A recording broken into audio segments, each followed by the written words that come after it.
പ്രവാസ ലോകത്തിന്റെ വ്യാവസായിക ചലനങ്ങളെ അടയാളപ്പെടുത്തുന്നതായിരുന്നു മീഡിയ വൺ ഫ്യൂച്ചർ സമ്മിറ്റ്. നവകേരള സൃഷ്ടിക്കായുള്ള പ്രവാസി നിക്ഷേപ സാധ്യതകൾക്ക് വഴി തുറക്കാനും ഫ്യൂച്ചർ സമ്മിറ്റിനായി. മന്ത്രി GR അനിൽ പരിപാടി ഉദ്ഘാടനം ചെയ്തു. കേരളത്തിൻ്റെ ഭാവി എപ്രകാരമായിരിക്കണമെന്നതിനെ സംബന്ധിച്ച് ഗൗരവപൂർണമായ ചർച്ചയും ആലോചനകളും പല പല കേന്ദ്രങ്ങളിൽ നടന്നുകൊണ്ടിരിക്കുന്ന ഒരു കാലഘട്ടമാണ്. നമ്മുടെ നാട്ടിൽ നിന്നും വിദേശ രാജ്യങ്ങളിൽ പോയി പലവിധ സംരംഭങ്ങൾ ആരംഭിച്ച് വളരെയധികം ആളുകൾക്ക് തൊഴിൽ കൊടുക്കാൻ കഴിയുന്ന സാഹചര്യം ഒരുക്കിയ ഇവിടെ പങ്കെടുക്കുന്ന വിവിധ വ്യവസായി സുഹൃത്തുക്കളെ ഞാൻ വളരെ സന്തോഷത്തോടുകൂടി അഭിനന്ദിക്കുകയാണ്.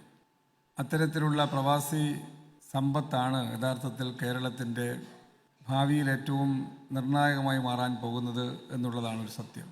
കേരളത്തിനായുള്ള പ്രവാസികളുടെ അകമഴിഞ്ഞ പിന്തുണയെ മുൻ ചീഫ് സെക്രട്ടറി VP ജോയ് എടുത്തു പറഞ്ഞു. കേരളത്തിൻ്റെ ഒരുപക്ഷെ ഏറ്റവും വലിയ പ്രശ്നം തൊഴിലില്ലായ്മയാണെന്ന് നമുക്കറിയാം.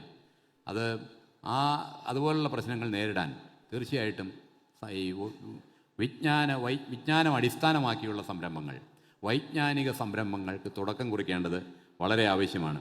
ഭാവിയെ കൂടുതൽ കരുതലോടെയും ഭാവനാസമ്പന്നമായും കാണുന്നതിനെക്കുറിച്ച് CEO റോഷൻ കക്കാട്ട് സംസാരിച്ചു. ഡിസോർഗനൈസ്ഡ് ആയിട്ടുള്ള ഒരുപക്ഷെ പ്രൊഫഷണൽ മേഖലകളിൽ വേണ്ടത്ര പ്രിവിലേജുകൾ ലഭിക്കാത്ത ഇൻഡസ്ട്രികളെ പോലും മീഡിയ വൺ കണക്ട് ചെയ്തുകൊണ്ട് അവരെ നെക്സ്റ്റ് ലെവലിലേക്ക് ഗ്രോ ചെയ്യിപ്പിക്കുക.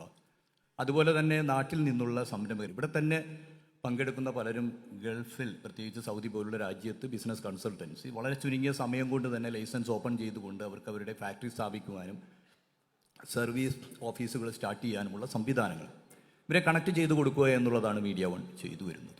കേരളത്തിന്റെ വളർച്ചയുടെ അനന്ത സാധ്യതകളെക്കുറിച്ച് എഡിറ്റർ പ്രമോദ് രാമൻ സംസാരിച്ചു. സംസ്ഥാനത്തിനുമേൽ കേന്ദ്രം കാണിക്കുന്ന രാഷ്ട്രീയ സമ്മർദ്ദങ്ങളെക്കുറിച്ച് അദ്ദേഹം എടുത്തു പറഞ്ഞു.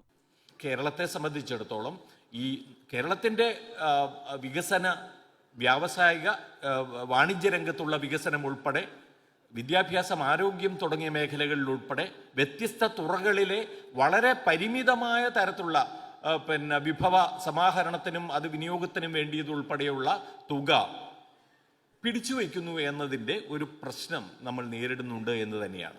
Media One associate coordinating editor Nishad Rawther, Middle East editorial head MCA Nasser തുടങ്ങിയവർ വിവിധ വിഷയങ്ങളെക്കുറിച്ച് സംസാരിച്ചു.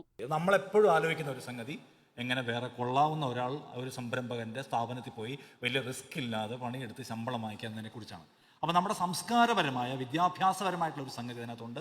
നമ്മുടെ സ്ഥാപനങ്ങളിൽ നിന്ന് പഠിച്ചിറക്കുന്നതിൽ 10% ആളുകൾ പോലും സംരംഭകരാകുന്നില്ല. അത് നമ്മുടെ ഒരു കൾച്ചറലായിട്ടുള്ള ഒരു പ്രശ്നമാണ്. ഇനിയും ഒരുപാട് മനുഷ്യർക്ക് തൊഴിൽ നൽകാനും അവരുടെ കുടുംബങ്ങൾക്ക് പരിരക്ഷയാകാനും ഈ മനുഷ്യർക്കൊക്കെ സാധിച്ചിട്ടുണ്ട്. അതുകൊണ്ട് അവരെ മീഡിയ വൺ അല്ല ആദരിക്കുന്നത്, നിങ്ങൾക്ക് വേണ്ടി മീഡിയ വൺ അത് ദൗത്യം ഏറ്റെടുത്തു എന്നേ ഉള്ളൂ. സ്വാഭാവികമായിട്ടും ഈ കാലം അവരെ ആദരിക്കുക എന്നത് ഏറ്റവും വലിയ പ്രധാനപ്പെട്ട ഒരു കർമ്മം കൂടിയായിട്ട് മാറുകയാണ്.